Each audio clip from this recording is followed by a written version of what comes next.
Ditsikula likululo Tsikula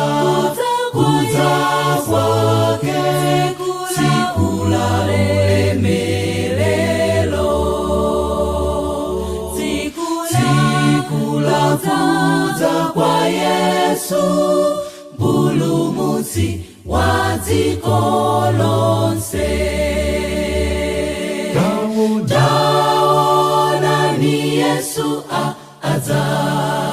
Maranatha Maranatha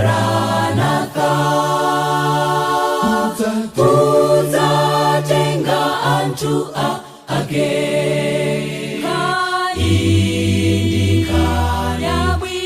yabwino tikondwere Yesu adza Maranatha Maranatha chifukwa Yesu akudza